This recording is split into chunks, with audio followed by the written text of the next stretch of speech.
What is up, Kanokari fans? We are back with the absolute madness that is chapter 425 of Rent a Girlfriend, titled Girlfriend and Cat 2. And let me tell you, if you thought the drama couldn't get any more intensely psychological, Reiji Miyajima has decided that the ultimate place for character growth, existential dread, and romantic epiphany is the bathroom. Yes, you heard that right. Both of our main characters spend a solid chunk of this chapter reflecting on their lives while sitting on the toilet. You can't make this stuff up. But beneath the bizarre staging, we actually get some huge internal shifts from both Kazuya and Chizuru, a massive reality check regarding Ruka, and an ending cliffhanger featuring a vending machine and a rogue condom that might just ruin Kazuya's life. Let's dive straight into the spoilers. We start off the chapter with Kazuya out on the road. Now he's trying to get his driver's license, which is a big step forward. He's out with an instructor, and as anyone who has ever taken a driving test knows, navigating a real road with real people is nerve-wracking. Kazuya is naturally an absolute ball of anxiety. When the lesson finally ends, the instructor gives him a little bit of grace, reassuring him that being nervous is completely normal. But then we transition to Kazuya in the bathroom, and this is where the real internal monologue begins. He's reflecting on the sheer burden of the first time, how exhausting and terrifying it is to learn something new. But why is he doing it? It's all for Mizuhara. He's literally visualizing Chizuru sitting next to him in the passenger seat, and the thought makes him bubble up with hope. He's pushing through his comfort zone for her. But then, reality crashes back in. The image of Ruka force-kissing him from the day before flashes into his brain, and this part is actually really heavy. Kazuya is looking back at how he tried to push Ruka away, how he tried to be cold and restrict his communication, and yet she still forced herself on him. He remembers how his body literally went weak when she touched him, and he feels completely defeated by it. It's a very raw moment of Kazuya dealing with a total lack of boundaries. He resolves right then and there to keep his distance, looks sadly at his phone case, and just repeatedly whispers, Mizuhara. He is completely anchored to Chizuru, even when his life is total chaos. Now let's switch gears over to Chizuru's side of the universe. We find ourselves at Chizuru's acting studio, and the chapter title, Girlfriend and Cat 2, starts making sense. Two girls are gossiping in the background about this famous director named Togakushi. Apparently, his acting exercise involves pretending to be a cat, which the girls think is incredibly old-fashioned and embarrassing.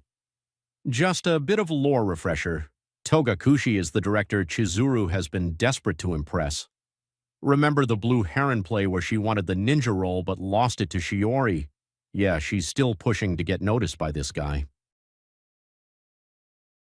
But guess what?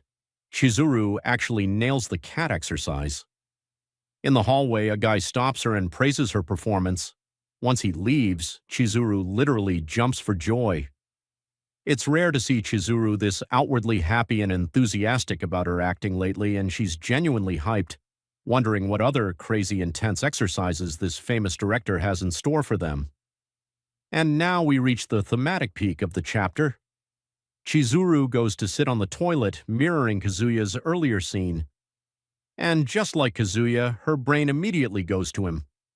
She remembers Kazuya telling her that her performance as a ninja was amazing. That memory flashes through her mind and she suddenly realizes, I want him to see me perform. Think about how massive that is for Chizuru's character growth. For the longest time, her acting life and her rental/personal life were strictly segregated. Now her drive to succeed as an actress is directly tied to wanting Kazuya's approval and presence, but then she shakes herself out of it and tries to focus. Why? Because Minnie Yayamori's words are ringing in her ears. Minnie recently dropped a massive truth bomb on Chizuru, telling her that nobody will ever love her more than Kazuya.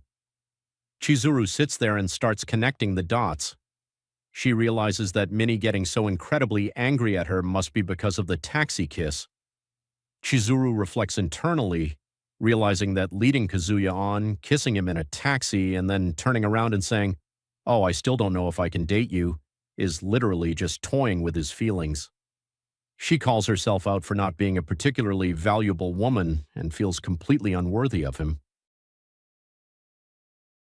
She has this massive flood of flashbacks, crying on his chest during the perfect girlfriend speech, him making the movie for Grandma Sayori, him saving her from drowning at the ferry, and she realizes she does nothing but receive from Kazuya. Her heart starts pounding so loudly she has to apologize out loud to herself in the stall. She is finally completely overwhelmed by the weight of Kazuya's love until someone calls out that her break is over. Talk about an intense bathroom break. But if you thought this chapter was just going to end on a sweet, introspective note, oh boy, Reiji Miyajima throws an absolute nuclear bomb into the final pages. We cut back to Kazuya at the driving school. He's trying to calm his nerves, walking up to a vending machine to get a drink. He pulls out his wallet to get some change, and as he opens it, a condom falls out of his wallet. Kazuya looks up, and who is standing right there? Mami Nanami. Mami turns her head quizzically, staring directly at Kazuya and the condom on the floor. Mami is back, ladies and gentlemen, and she has just witnessed Kazuya dropping protection at a driving school. Mami has been the ultimate wild card of this entire manga. Every time she appears, she upends the status quo. What is she going to think? Is she going to assume Kazuya is sleeping with Chizuru? Or worse, what did you guys think of chapter 425? Are you glad to see Chizuru finally feeling guilty about how she's treated Kazuya? How do you think Kazuya is going to explain the vending machine disaster to Mami?